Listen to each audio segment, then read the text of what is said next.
लगभग 4:30 से 5 के बीच की थी। हम लोग इधर से अपनी प्रतिमाएं लेकर जा रहे थे। कुल कितनी प्रतिमाएं रहे होंगे? कुल प्रतिमाएं लगभग 15 थी। अच्छा। वो वहाँ चौराहे पे हम लोग प्रतिमाएं लेकर जा रहे थे, तो उन लोगों के द्वारा छोटे छोटे पत्थर हमारी प्रतिमाओं पर फेंके गए। जब बिना कुछ कहे ही पहले हाँ, वो असल में हम लोग गाना बजा रहे थे, ठीक है। तो उन लोगों ने कहा गाना बंद करो, तो हम लोगों ने कहा गाना नहीं बंद करेंगे। तो उन लोगों ने पत्थर चला दिए। पत्थर चला के वो लोग भाग गए। बगल में ही घर है उनके, सब घर में बंद हो गए। हम लोगों ने वहाँ प्रोटेस्ट किया, धरना कर दिया वहीं पे कि प्रशासन क्या कर रहा है। प्रशासन उन लोगों को लेके आए, उन लोगों को पकड़ के लेके आए। ये कहने पर यहाँ एसओ हरदी ने तुरंत लाठी चार्ज करवा दिया हम लोगों के ऊपर उल्टा। आप लोग पर ही रहे? जी। आप भी चोटी लोग? हाँ, ये हमारे तो छर्रा लगा था। निकला है। हाँ, उस लड़के को बचाने गए थे, ये छर्रा लगा। रामगोपाल को आप बचाने? नहीं, वो रामगोपाल मिश्रा को, हाँ, उसको बचाने गया था। उसके सर को घर में खींच करके ले गए? हाँ, अब्दुल हमीद का लड़का रिंकू और सबलू इन्हीं लोग थे, और अब्दुल हमीद और फाहिम और खुर्शीद। हाँ, कम से कम 10-15 लोग पूरे तैयारी से थे। कोई लड़ाई थी उन लोग की? कोई लड़ाई नहीं। मामला ये हुआ कि गाना बज रहा था, रिंकू निकले, उनके दरवाजे पे जैसे आगे जाम लग गया, गाड़ी खड़ी हो गई, बाजा बज रहा था। वो रिंकू आया, कहा कि बाजा बंद कर लीजिए। तो कहे भाई साहब क्यों बंद कर लें? कहे नहीं, मेरे दरवाजे पे बाजा नहीं बजेगा। तो वो ट्राली वाला कहा कि क्यों नहीं बजेगा, आपके जुलूस में हम लोग इंटरफेयर तो किए नहीं। आप बाजा बंद कर दो कि गोली मार दूं मैं। डीजे बजाता है, कोई यात्रा निकलती है तो उसके ऊपर पत्थरबाजी क्यों होती है?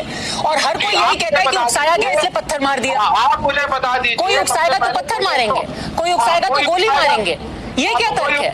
कोई उकसाएगा तो गुजरात के दंगे होंगे, कोई उकसाएगा तो गुजरात के दंगे होंगे, तब सही जायज है। हजारों मुसलमान लोग बहराइच से गुजरात क्यों पहुंच गए? मैं आपको महाराजगंज की एक तस्वीर दिखाना चाहती हूँ। अगर हर चीज, एक सेकंड, अगर हर चीज का बहाना ये देंगे कि किसी को उकसाया गया इसीलिए उन्होंने प्रतिक्रिया की। महाराजगंज में क्या हुआ?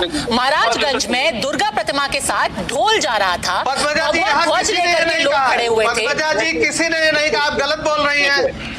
एक सेकंड सर, भगवा ध्वज लेकर के लोग कहा कि गलत, ये प्रतिक्रिया सही है। अरे विवेक श्रीवास्तव कह रहे हैं ना, मैं उनसे सवाल पूछ रही हूँ पंकज जी, आपका हवाला नहीं दे रही हूँ मैं। अगर महाराजगंज में एक पूरी यात्रा निकल रही है और लोग हाथों में भगवा ध्वज लिए हुए हैं, उनके हाथ से ध्वज छीन करके जमीन पे फेंक दिया गया, क्या इसको भी उकसावा कहा जाएगा फिर? नहीं, अब आप वन साइडेड बोल रही है। मैं तो सिर्फ आपके तर्क आपके लिए इस्तेमाल कर रही हूँ। बोल रही है जहांगीरपुरी के अंदर अवधेश जी तो गए भी नहीं होंगे। पहला आदमी जो वहां पहुंचा था कम्युनिस्टों के दल के साथ, वो मैं था। जैसे ही डिस्टर्बेंस हुई, 3-4 चक्कर मस्जिद के लगाए होंगे उस भीड़ ने। और अरे चुप कर, जाके देखो मेरा अकाउंट, आप देखोगे सबसे पहला आदमी वही था। और वृंदा खरात ने रोका था उस डिमोलिशन को जो आप करवाने जा रहे थे। किससे खतरा था आपको? नहीं, बिल्कुल नहीं, बिल्कुल चक्कर नहीं लगाया, बिल्कुल नहीं। आप बिल्कुल टीवी पर झूठ बोल रहे हैं। नहीं, बिल्कुल नहीं। वृंदा खरात यही समस्या है। नहीं, आप सीधे सवाल को लगातार डॉज कर रहे हैं। मैं आपसे सवाल पूछ रही हूँ आज बहराइच के बारे में, महाराजगंज के बारे में, कौशाम्बी के बारे में। गाड़ियां जलाई गई, सारे रथ जलाए गए। जी एक सेकंड, विवेक श्रीवास्तव आप मेरे सवाल का जवाब दीजिए।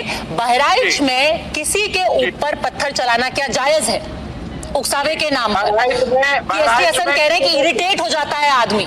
बहराइच में ही किसी के घर पे चढ़ करके, अगर जो हमें जो भी खबर मिली, अखिलेश जी का एक बयान सुना, अन्य लोगों से पूछा, तो किसी के घर पे घुस करके आप उसके झंडे बदलेंगे तो गोली मार देंगे? नहीं, तो किसी के घर के ऊपर तो गोली मार देंगे। गोली मारना भी गलत है, घर पे चढ़ना भी गलत है, दोनों गलत है। सर दोनों को आप एक ही उस पे नहीं रख सकते, एक ही लेवल पे। किसी के घर पे अगर आप झंडा उतार रहे हैं, आप पुलिस के पास जाइए, आप उसको गोली नहीं मार सकते, आप उसकी हत्या नहीं कर सकते। और आप कह रहे हैं कि झंडा उतारना और किसी की हत्या करना एक समान क्राइम है। नहीं, झंडा उतरवाना था तो भी पुलिस के पास जाते, क्यों खुद चढ़ गए? ये नहीं बोलेंगे आप, ये नहीं बोलेंगे आप। बताइए डॉक्टर अजय, आप एक ही तरफ की तस्वीर गलत था भाई। क्यों मस्जिदों के बाहर डीजे बजाते हो? क्यों मस्जिदों के बाहर डीजे बजाते हो? क्यों से ऊपर की तलवार लेकर डीजे बजाते हुए जाएगा नहीं मस्जिद के बाहर से? जाइए। नहीं, ये देश आप कह रहे हैं सेकुलर है, और सेकुलर देश में कोई बजाते हुए जा नहीं सकता है। अरे शर्म करिए विवेक श्रीवास्तव, विवेक श्रीवास्तव आंख बंद पेट पर्चे की बात कर रहे हैं। विवेक श्रीवास्तव, मैं आपको भाई, छोटा सा एक आंकड़ा दूं। मुसलमानों को हमारे देश में इंडोनेशिया के बाद